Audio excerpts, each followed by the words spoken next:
భూమి సముద్రం కలిసే ఉప్పునీటి తీరాలలో సునామీలు, తుఫాన్లు, అలల ఉప్పెళ్ల నుంచి మానవాళిని కాపాడే ప్రత్యుపకారాలు మ్యాంగ్రోవ్స్ అనగా మడ అడవులు. ఈ పర్యావరణ సమతుల్యతపై ప్రపంచవ్యాప్తంగా అవగాహన పెంచడం కోసం యునెస్కో ఆధ్వర్యంలో ప్రతి ఏడాది జూలై 26వ తేదీన అంతర్జాతీయ మడ అడవుల దినోత్సవంగా జరుపుకుంటున్నాం. ఈ మడ అడవులపై ప్రత్యేక కథనాన్ని ఇప్పుడు చూద్దాం.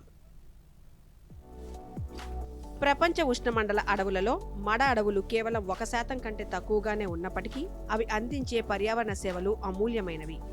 ప్రపంచవ్యాప్తంగా తీర ప్రాంతాల్లో నివసించే దాదాపు 2.4 బిలియన్ల ప్రజలకు ఇవి సహజ రక్షణ కవచంగా పనిచేస్తున్నాయి.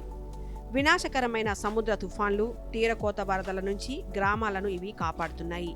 కేవలం తీరాన్ని కాపాడటమే కాకుండా కార్బన్ ఉద్గారాలను పీల్చుకోవడంలో, నీటిని శుద్ధి చేయడంలో 1500కు పైగా జీవజాతులకు, చిన్న చేపలకు సురక్షితమైన ప్రసవ వేదికగా ఈ మడ అడవులు జీవనాధారాన్ని అందిస్తున్నాయి.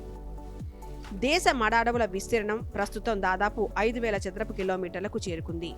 ప్రభుత్వ చర్యలు, ఖచ్చితమైన బఫర్ జోన్ నిబంధనల వలన 2013 నుంచి 2023 మధ్య కాలంలో దేశంలో దాదాపు 360 చదరపు కిలోమీటర్లకు పైగా మడ అడవులు పెరిగాయని, అత్యధికంగా పశ్చిమ బెంగాల్ 42%కి పైగా మడ అడవులను కలిగి ఉండగా ఆ తర్వాతి స్థానాల్లో గుజరాత్, అండమాన్ నికోబార్ దీవులు నిలిచాయని అధికారులు తెలిపారు.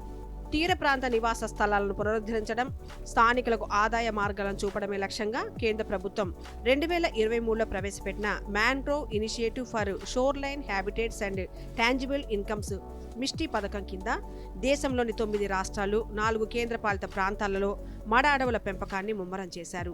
ముఖ్యంగా ఆంధ్రప్రదేశ్, మహారాష్ట్ర, ఒడిశా వంటి రాష్ట్రాలలో స్థానిక ప్రజలు, స్వచ్ఛంద సంస్థల భాగస్వామ్యంతో వేలాది హెక్టార్లలో కొత్తగా మడ మొక్కలను నాటుతూ తీర ప్రాంతాలకు సరికొత్త రక్షణ గోడలను నిర్మిస్తున్నారు. సముద్రాన్ని, భూమిని అనుసంధానిస్తూ ప్రకృతి ఇచ్చిన గొప్ప వరం ఈ మడ అడవులు. వాతావరణ మార్పులతో తుఫాన్ల తీవ్రత పెరుగుతున్న నేటి కాలంలో మిస్టీ వంటి జాతీయ మిషన్ల ద్వారా మడ అడవులను రక్షించుకోవడం అత్యంత కీలకంగా నిలిచాయి.